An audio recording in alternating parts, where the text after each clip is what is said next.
बिस्मिल्लाहिर्रहमानिर्रहीम। अस्सलामु अलैकुम डियर स्टूडेंट्स। आज के इस लेक्चर के अंदर हम एक्सरसाइज 1.3 का क्वेश्चन नंबर 9 क्वेश्चन नंबर 4 को हम अटेंड करने जा रहे हैं। ऐसे स्टूडेंट्स जिन्होंने अभी तक हमारे जो क्वेश्चन नंबर 1, 2, 3 वाले लेक्चर्स को अटेंड नहीं किया, उनसे हम बड़ी रिक्वेस्ट है वो सबसे पहले उस लेक्चर्स को कंडक्ट कर लें। क्वेश्चन नंबर 4 है find two numbers house the some is 68 and difference is 22। अब हमें दो नंबर्स उसने कहा है कि फाइंड करने हैं, जबकि उसका सम 68 हो, जबकि डिफरेंस मतलब उसको माइनस करने से 22 भी आता हो। तो हमने सबसे पहले लेट कर लेने हैं दो नंबर्स, कोई से भी ले लेने हैं, एक्स वाई ले लें, एक्स जी ले लें, ए बी ले लें, वो आप पे डिपेंड है, जो मर्ज़ी आप ले सकते हैं। अब जब हमने लेट करके हमने एक x ले लिया और एक हमने क्या ले लिया, y ले लिया।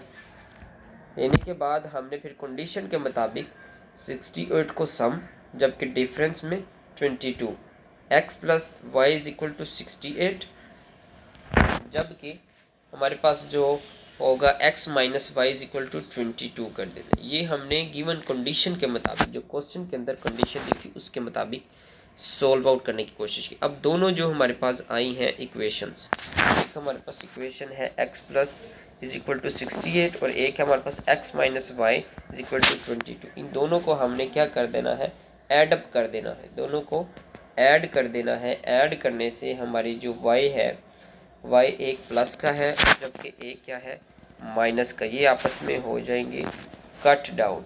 जब कट हो जाएंगे तो हमारे पास क्या बचेगा, एक x और एक x कितने बन जाएंगे, 2x। जब 68 को 22 से प्लस करेंगे तो क्या आ जाएगा, 90। अब यहाँ पे जो हमारा 2 है ये हमारा इधर मल्टीप्लाई हो रहा है, जबकि इक्वल के दूसरी साइड पे आके क्या हो जाएगा, डिवाइड हो जाएगा। जब 92 डिवाइड बाई 2 करेंगे तो आंसर हमारा आ जाएगा 45। अब ये 45 ये x की वैल्यू आ गई। अब ये जो x की वैल्यू है ये आप या हम कर सकते हैं इक्वेशन नंबर 1 में पुट कर सकते हैं, या फिर इक्वेशन नंबर 2 के अंदर पुट कर सकते हैं। वो आप पे डिपेंड करता है, जिसकी मर्जी आप पुट कर दें। जब आप पुट कर देंगे तो वहाँ से किसकी वैल्यू आ जाएगी, 5। हमने इक्वेशन नंबर 1 में पुट किया है 45 प्लस का है, इधर आके माइनस का हो जाएगा, तो y इज इक्वल टू क्या हो जाएगा, 23 हमारा आंसर आ जाएगा। तो यही चीज़ ही तो फाइंड करनी थी हमने।